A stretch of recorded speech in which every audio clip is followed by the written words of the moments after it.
Have you seen a living room wherein the family is talking and having conversations or maybe making a decision on certain things? And there's this woman, maybe a wife, mom, dadi, whoever, uh, adds something to the conversation and she is silently told that, dude, your conversation or opinion or your participation is not required.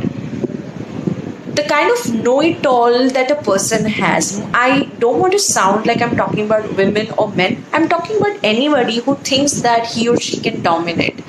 I'm talking for everyone who's been listening to these, smashing conversations wherein her entire idea or excitement is smashed just by some male has a decision to make.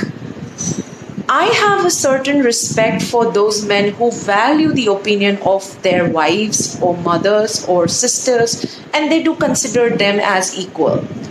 Whenever we talk about equality, it doesn't mean that we have to give everything that men has, or both should have. It's mostly about the rights. It's mostly about the respect of the idea, thought, opinions they might have. It's never good to label or tag anything for forever. Like I think who's listening can relate to the women who've been almost facing this for a lifetime. Imagine in a family, if a father shuts up the mother, the children are watching that. Do you think the children are going to have the equal amount of respect?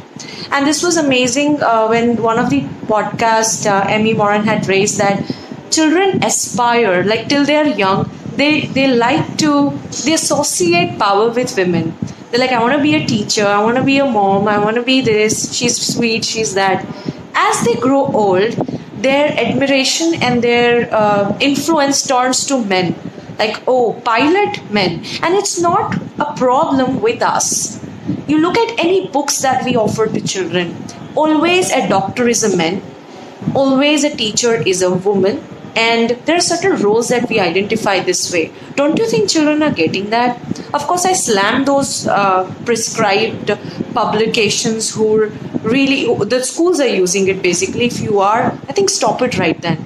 And to the parents, don't buy any book from anywhere. Study it, see it. What is it teaching your child? It's never about text mode. What are the visuals like? Are they telling or speaking more about diversity? Are they open to gender equality? Are they being relevant to the generation your children are of? And then buy that for us. So, this conversation just happened. I happened to kind of face something, not with me, of course. I was part of this thing and I felt a little disturbed. That what do those people think of? How dare they not respect the homemaker's opinion? My mom is a homemaker and I would do anything, and I think I want to be like her. She's the multitasker. She's the most versatile person I have seen. If I ever want to see myself in, say, next future, whatever years I'm alive, I think I want to be like her.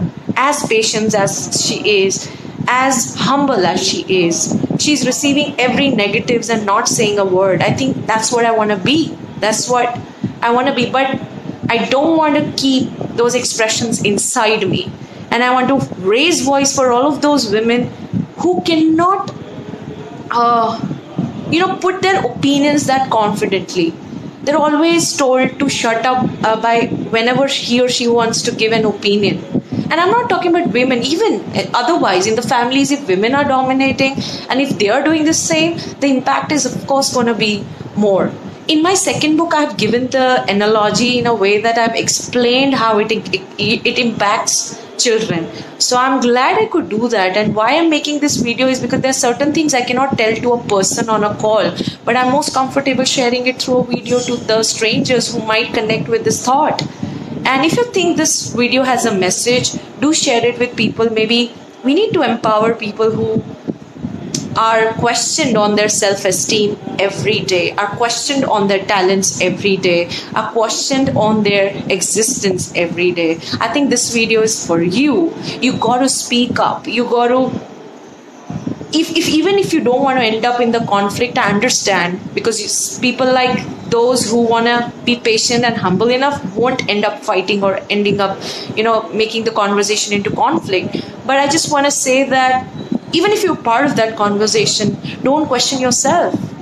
I mean, let the other person who's abusing you or using bad words for you, be it your husband or your father or your grandfather or neighbor, whoever, let them face their guilt and experience that what they did was not right.